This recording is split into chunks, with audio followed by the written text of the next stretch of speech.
So hello guys, welcome back to my YouTube channel Wrestlemen. आज की इस video में मैं बात करूंगा बहुत सारी न्यूज़ जो निकल के आई है सामने।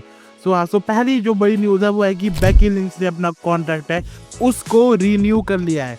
मतलब बेकी लिंच अपना नया कॉन्ट्रैक्टर है वो कर लिया है साइन। मतलब बेकी लिंच का रिटर्न शायद पॉसिबली हमें रॉयल रंबल में देखने को मिल सकता है।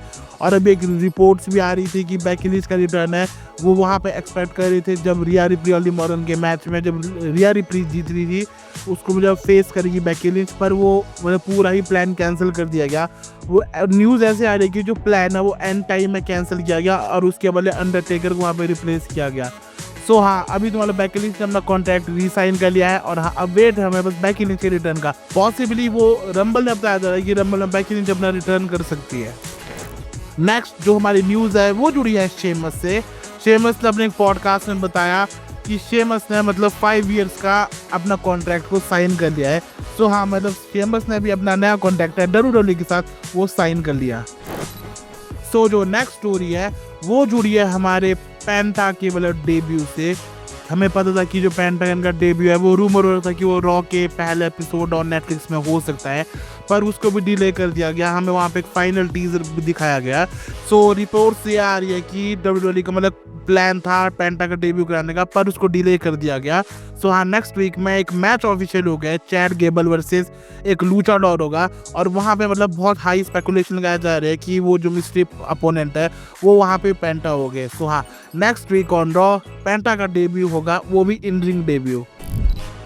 जो नेक्स्ट स्टोरी है वो जुड़ी है हमारी रिया रिप्ली से। हमें पता है रिया रिप्ली कैसे अपनी वर्ल्ड टाइटल को जीत गई। उसके बाद रिया रिप्ली का एक इंटरव्यू होता है जहाँ पे रिया रिप्ली बोलती है कि she is done with Morgan, she is done with judgement day.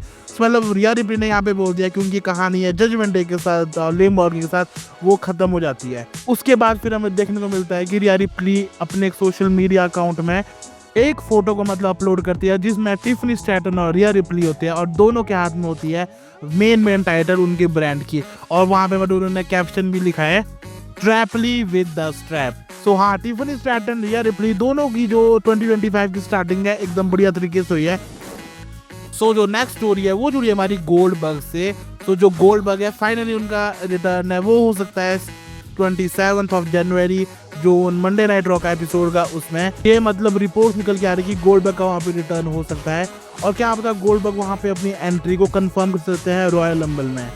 और मतलब वहाँ पे एक हाई चांस पाया जा रहा है कि वहाँ पे एक गंथर है गोल्डबर्ग के बीच में हमें एक बहुत हीटेड सेगमेंट भी देखने को मिल सकता है। हाँ, मतलब फाइनली गोल्डबर्ग का रिटर्न भी होने वाला है। अब देखते हैं हम कि गोल्डबर्ग का फाइनल मैच है वो किसके साथ होता है, क्योंकि अभी इंटरनल रोस्टर के अंदर 2 नाम निकल के आ रहे हैं, एक है हमारे ब्रॉन ब्रेकर, दूसरे हमारे गंथर। देखते हैं कि गोल्डबर्ग का नेक्स्ट टारगेट कौन होता है। जो नेक्स्ट न्यूज़ है वो है कि एज का जो फाइनल अपोनेंट है WWE में, हमें पता है उनका जो WWE में लास्ट मैच हुआ था वो शेमस के अगेंस्ट हुआ था, वो भी एक स्मैकडाउन के एपिसोड में। पर मतलब अब ये रिपोर्ट्स आ रही है कि जो पहले है वो डेमियन प्रीस्ट को मतलब पेंसिल किया था एज का फाइनल अपोनेंट, पर वो प्लेयर्स में चेंज हो गए क्योंकि डेमियन प्रीस्ट है वो जजमेंट डे वाले पूरे सिनेरियो में बिजी हो गए थे। उसके बाद जो एज का फाइनल अपोनेंट है मतलब वो शेमस को बनाया गया। जो नेक्स्ट स्टोरी है वो जुड़ी है हमारी WWE 2K25 से। हमें रॉ में देखने को मिला कि पॉसिबली रोमन रेंज है वो हो सकते हैं 2K25 का कवर स्टार। और फिर हमें एक्सबॉक्स की तरफ से WWE 2K गेम्स की तरफ से हमें मतलब खुद मतलब कुछ सुपरस्टार की जो 2K में जो अपीयरेंसेस है वो बताई गई, जैसे कि यहाँ पे बेली देख सकते हैं आप, लिव मॉर्गन है, हमारे the American nightmare with his title Cody Rhodes है, और CM पंक की मतलब जो भी तक इमेजेस है वो निकल के आई है। और कवर स्टार की अगर बात करें तो यहाँ पे बहुत रूमर है कि रोमन रेंज पॉसिबली वो हो सकते हैं, क्योंकि अभी एक फोटो भी सर्कुलेट हुई है जिसमें स्टीव ने, जो कि एक प्लेटफॉर्म है, स्ट्रीमिंग प्लेटफॉर्म है, उसने मतलब WWE का एक बैनर टाइप यहाँ पे लीक हो गया उनसे जिसमें रोमन रेंज कवर स्टार बताया जा रहा है। हाँ, यहाँ से हाई स्पेकुलेशन कहा जा रहा है कि जो रोमन रेंज है वो पॉसिबली कवर स्टार हो सकते हैं। जो नेक्स्ट स्टोरी है वो जुड़ी है हमारी रॉ और नेटफ्लिक्स पे, क्योंकि एक स्टैट निकल के सामने आया है कि जो यूएस में, यूनाइटेड स्टेट्स में WWE रॉ को मतलब नंबर 1 पे लिस्ट किया गया है, और मतलब उसके बाद नंबर 2 पे है स्क्विड गेम, नंबर 3 पे है मिसिंग यू, और आगे और है। हाँ, मतलब ये तो बहुत बड़ी बात है कि जो नंबर 1 पे लिस्ट किया गया है वो WWE रॉ को किया गया है, मतलब यूनाइटेड स्टेट्स में टीवी शो में जो भी पूरी लिस्ट होती है उसमें। सो जो नेक्स्ट स्टोरी है वो जुड़ी है हमारी निकी बेला या बोल सकते हैं हम बेला ट्विंस के रिटर्न से, क्योंकि हमें बताया निकी बेला है वो जो रॉ नेटफ्लिक्स के प्रीमियर एपिसोड में मतलब आई थी। फिर हमें यहाँ पे इंटरव्यू में देखने को मिला जहाँ पे उनसे पूछा जाता है क्या पॉसिबली हमें बेला ट्विंस का रिटर्न देखने को मिल सकता है, जहाँ पे निकी बेला जवाब देती है कि हाँ कि मैं तो यहाँ पे अपना कॉम्पिटिशन ही देखने आई हूँ। तो मतलब यहाँ से मतलब निकी बेला इनडायरेक्टली हिंट कर रही है कि शायद क्या पता हमें बेला ट्विंस या पॉसिबली निकी बेला का रिटर्न देखने को मिल सकता है। और अगर मुझे एक स्टेज लगती है तो हमें पता है रॉयल रंबल एक ऐसी स्टेज है जहाँ पे बहुत सारे रिटर्न हम एक्सपेक्ट करते ही है। तो क्या पता हमें निकी बेला या बी बेला इन दोनों का या इन दोनों में से किसी एक का हमें रिटर्न देखने को मिल सकता है रॉयल रंबल में। तो जो नेक्स्ट स्टोरी है वो जुड़ी है रॉयल रंबल से। तो जैसे कि हमें बताया WWE ने खुद ऑफिशियल कर दिया है कि जो रॉयल रंबल होगी 2026 की वो मतलब ऑफिशियली है वो सऊदी में होगी। सो हाँ नेक्स्ट जो रॉयल रंबल है हमें सऊदी अरेबिया रियाद में देखने को मिलेगी, पर इससे जो यूनाइटेड किंगडम के फैंस है जो यूके के फैंस है वो थोड़ा खुश नहीं है, क्योंकि हमें पता है WWE यूके को थोड़ा ज़्यादा प्रायोरिटी देती है, पर जो सऊदी वाले हैं वो WWE को ज़्यादा पैसा देते हैं। तो जहाँ पे ज़्यादा पैसे मिलेगा WWE वहाँ पे जाएगी। तो मतलब सऊदी में तो हमें रंबल देखने को मिलेगी, पर हमें रसलमेनिया है वो देखने को मिल सकती है यूके में, जो कि मतलब प्लान्स में भी है। सो जो नेक्स्ट स्टोरी है वो जुड़ी है हमारी ब्रॉन्सन रीड से, जहाँ पे मतलब ब्रॉन्सन रीड ने एक ट्वीट किया है और वहाँ पे उस ट्वीट में उन्होंने बोला है कि आई होप कि जॉन सीना है वो 17 टाइम चैंपियन बन जाए और तब तक मैं ठीक हो जाऊँ, और उसके बाद जो जॉन सीना है वो मेरा नेक्स्ट विक्टिम बनेगा सुनामी का। सो मतलब यहाँ से ब्रॉन्सन रीड जैसे हमें पता है धमकियाँ देते हुए आते हैं वो, सो यहाँ से मतलब एक वार्निंग दे रहे हैं जॉन सीना को।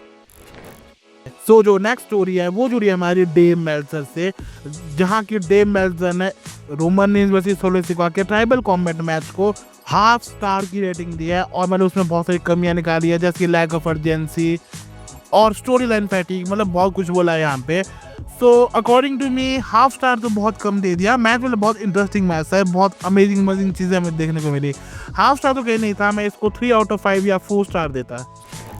सो जो नेक्स्ट स्टोरी है वो जुड़ी है हमारी ट्रेविस स्कॉट से। ट्रेविस स्कॉट है वो बैक स्टेज हमें देखने को मिले अंडरटेकर और उनकी वाइफ के साथ, और मतलब एक फोटो भी वायरल हो रही है जहाँ पे हमें देखने को मिलता है कि जब ट्रेविस स्कॉट है एंट्रेंस कर रहे होते हैं, मतलब एंट्रेंस के टाइम पे जेउसो की वो खड़े होते हैं क्राउड के बीच में, वहाँ पे मतलब वो स्मोक कर रहे होते हैं, मतलब कुछ जॉइंट भांग भूंग कुछ भी पी रहे होते हैं। सो मतलब ये नेटफ्लिक्स है, यहाँ पे कुछ भी हो सकता है।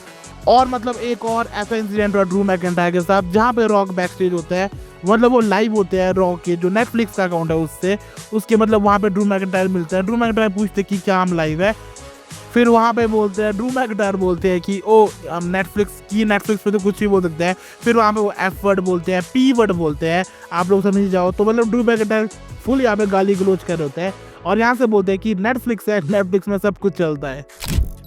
सो जो नेक्स्ट स्टोरी है वो जुड़ी है आज के NXT के न्यू इवल्स के एपिसोड से, जहाँ पे मतलब जूलिया ने हरा दिया रॉक्सेन परेज को और वो बन चुके न्यू NXT वुमेन्स चैंपियन। और उसके बाद एक स्टैट निकल के सामने है कि जूलिया है वो 4th जापानीज विमेन बनती है जिसने NXT चैंपियनशिप को होल्ड की थी। पहली आस्का, फिर कायरी सेन, इयो स्काई, उसके बाद अब जूलिया। और उसके बाद मतलब हमें जूलिया की तरफ से एक पोस्ट भी देखने को मिलती है जहाँ पे जूलिया बोलती है कि मतलब मैं हूँ न्यू NXT वुमेन्स चैंपियन। और साथ में हमें देखने को मिला कि ओबा फैमी है वो भी बन जाते हैं हमारे न्यू NXT चैंपियन। साथ में जो स्टेफनी वकेर है वो भी मतलब क्वालिफाई करती है और वो बनती है number 1 contender for women's North American championship. So हाँ मतलब आज का जो NXT का एपिसोड है वो बहुत अच्छा गया और हमें बाद में देखने को मिलता है कि वहाँ पे रॉक भी आते हैं।